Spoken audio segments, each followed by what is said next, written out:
السلام عليكم، ازيكم؟ عاملين ايه؟ يا رب تكونوا بخير. طفلك بيعيط وبيصرخ على طول، بيكرر نفس الغلط مهما عاقبتيه.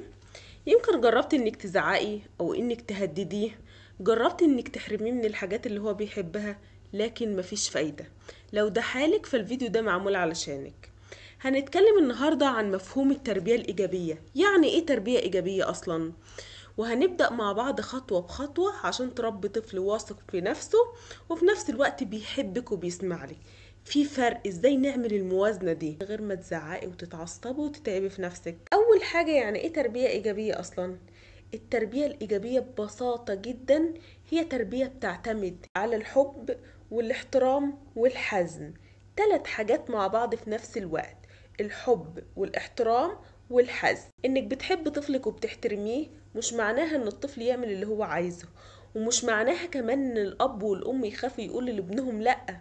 معناها ان في قواعد واضحة لكن بنوصلها بحب وبدون اهانة.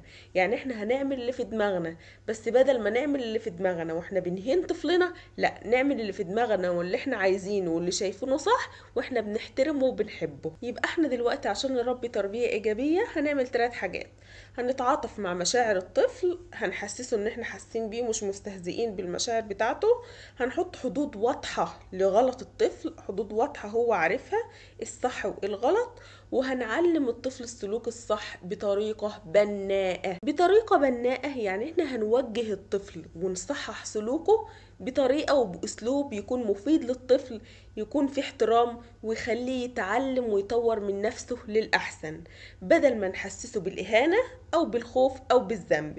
يبقى ابني لو عمل حاجة غلط يبقى أنا هوجهه بطريقة مفيدة هو يستفاد منها، وفي نفس الوقت أنا أكون محترماه، وفي نفس الوقت يتعلم من التوجيه بتاعي ده من غير ما أهينه أو أخوفه أو أحسسه بالذنب. طيب تيجي ناخد مثال عشان نفهم أكتر. لو الطفل كسر كوباية مثلا، الطريقة السلبية، الطريقة غير البناءة: انت دايما كده مهمل، مش بتفهم اصلا، اطلع بره. طب النتيجة التعامل والاسلوب بتاعك ده ايه؟ الطفل هيزعل اول حاجة، هيحس انه فاشل، وممكن يعاند او يكذب بعد كده ويكرر برضو نفس الغلط تاني. طيب الطريقة البناءة والطريقة الايجابية اللي هوجه بيها طفلي عشان استفاد من الموقف ده، هو اللي حصل حصل خلاص، انا استفاد من الموقف ده ازاي؟ هتقولي له انا زعلانة ان الحاجة اتكسرت بس كلنا بنغلط، المرة الجاية نحاول نكون مركزين اكتر، تعالى نرتب سوا، وترتبوا الحاجة مع بعض. يعني لو هو كسر كوباية هتلموها مع بعض. طيب نتيجة اللي انت عملتيه ده، الطريقة اللي انت عملتيها بيه واللي انت اتعاملتي بيها دي، الطفل فهم غلطه وتعلم انه يتحمل المسؤولية من غير ما ينكسر حاجة جواه.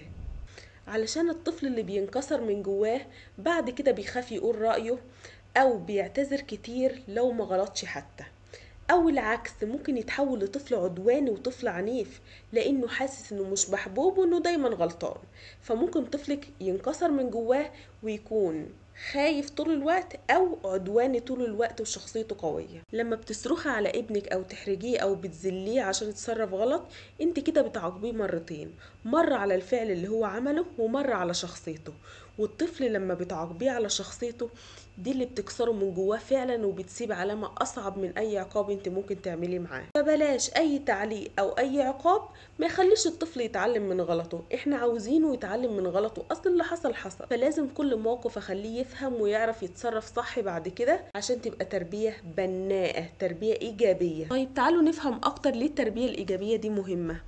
اول حاجة بتقوي العلاقة ما بينك وما بين طفلك وبتخليه يحترمك عن حب مش عن خوف. وفي فرق ما بين ان ابنك يحترمك عشان بيحبك او بيحترمك عشان خايف منك.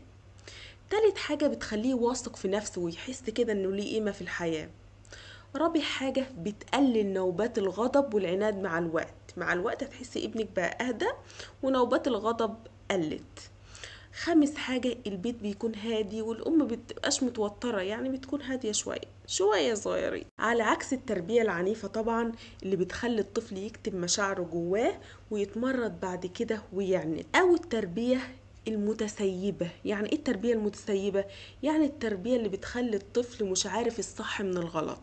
يبقى احنا دلوقتي عندنا 3 أنواع من التربية: تربية إيجابية ودي اللي احنا عايزينه، تربية عنيفة هتخلي الطفل في صراعات مع نفسه، وتربية متسيبة. الطفل يعمل اللي هو عايزه، مفيش حدود، هي دي تربية متسيبة فيه. طيب ازاي نبدأ بالتربية الإيجابية؟ أول حاجة لازم تفهمي مشاعر طفلك كويس، وتعرفي انه مش بيمثل عليكي ولا بيبالغ، هو في حاجة ورا مشاعره، لازم تساعديه ان هو يفهم مشاعره دي.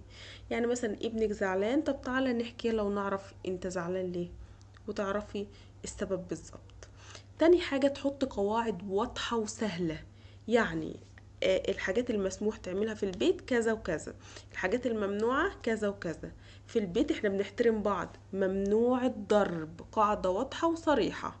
يبقى القواعد المسموح بيها واضحة، والقواعد الممنوعة واضحة هي كمان.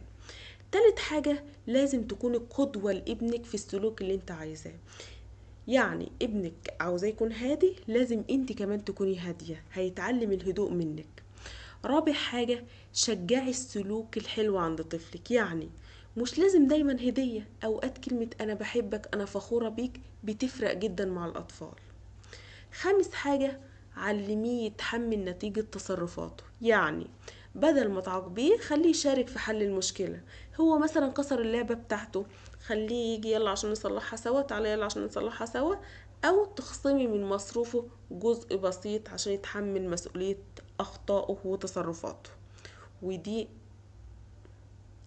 ودي بصراحة بتفرق قوي قوي قوي مع الأطفال، إن هم يتحملوا نتيجة تصرفاتهم ويشوفوا نتيجتها على الواقع، بعد كده هيفكروا 1000 مرة قبل ما يعملوا الحاجة دي. سادس حاجة اتكلمي مع ابنك وما تزعقيش، صوتك العالي والله مش هيعلمه، لكن حوارك معاه هو اللي هيغير. حاجات لازم تعرفيها وتكون ثابتة في دماغك، ان التربية الإيجابية ما بتنجحش في لحظة كده، لأ، ده هي عاوزة أيام وعايزة شهور وعاوزة صبر وثبات، وتكوني ثابتة على موقفك وتكوني عندك قوة تحمل كده.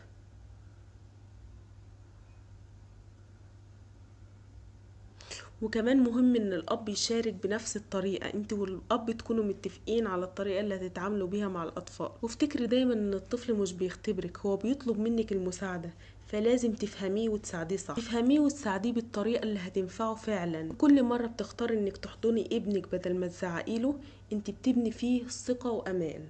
ولو حسيتي ان الطريق طويل، خدي نفس عميق وافتكري ان التربية مش لحظة، التربية رحلة. وبكده نكون وصلنا لنهاية الفيديو بتاعنا، ما تنسوش تعملوا لايك وشير للفيديو مع اي حد انتوا بتحبوه عاوزينه يستفاد. السلام عليكم.